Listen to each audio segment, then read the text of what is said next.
There is another cool feature when it comes to Vue components, which, once you know it, will give you way more options of structuring your code and splitting your code into multiple components.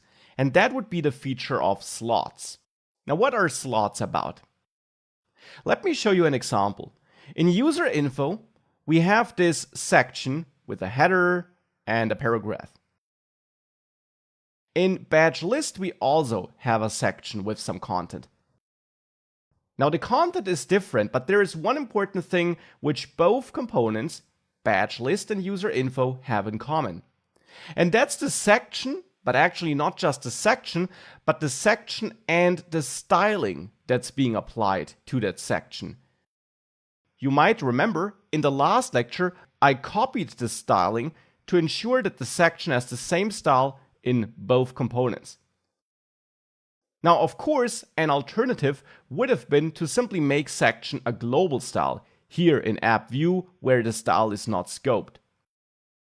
But another alternative would be to create a standalone component which simply contains the section with the attached styling and which then is flexible regarding the content it receives. That could be something like a base card component.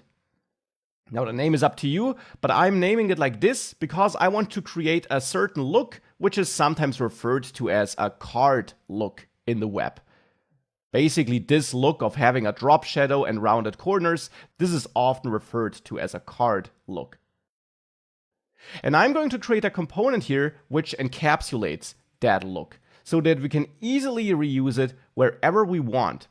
And for that, here in this template, I will add a section like this, or maybe also just use a div to make it a bit more reusable semantically, but that's just a minor thing. It doesn't really matter here.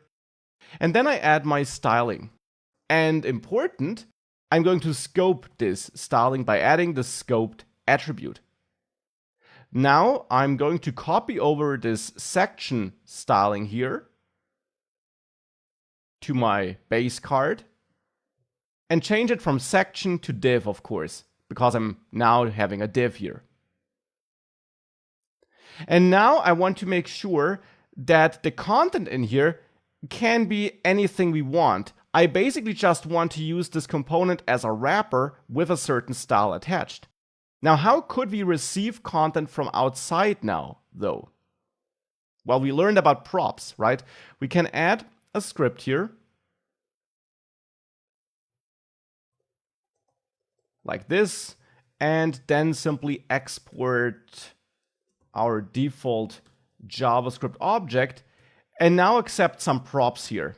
But what would be our props? Would it be content and we then try to output content like this? That actually will not work, because if we now want to use our card here, we can't pass in our HTML content with all those Vue features we're using. Let me show you what the problem is. Let's say we register this globally because we're going to use this card in multiple places. So here in main.js, we're going to register it like this. And then here with the app component, we have our base card like that. And now in user info, I want to use it. So I want to, in the end, wrap my content here with base card like this. I'm not replacing the section with it, but I put my base card into it. And I'm wrapping this content with base card. This is, however, not how props work, do they? If I save that, I now lost all the content because Vue doesn't know where to render this. I added it between the tags of a custom component, and, well, how would Vue know what to do with that, where to output it?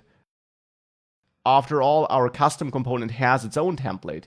Yes, it has a content prop, but, well, Vue doesn't know what's in there. Now, we could, of course, set content here equal to a string and pass this content here as a string to content, but then this would no longer be able to use Vue features. So that's all not the solution. Instead, it's this slots feature which I mentioned. Vue has a special syntax for this exact scenario where you want to use your own component as a wrapper around dynamic content. so around different kinds of HTML content. And for that, you simply go to your component that should be the wrapper. You don't use props in there, but instead you use a special element, the slot element, like this. And if you now save that, you will see this works and we got the look we want. And if I go to user info, please keep in mind that I deleted the section styling here. So this look is really coming from our card component. And that's how slots work. They allow us to receive HTML content, which also may be using view features, from outside of the component. Basically just like props, but where props are meant to be used for data, which a component needs, slots are meant to be used for HTML code, for the template code a component needs. So here we now just provide a shell with some styling. We could also add some logic if this component needed to, but we then allow the parent component to provide the HTML code that should be inside of that div. And that's the core idea behind slots.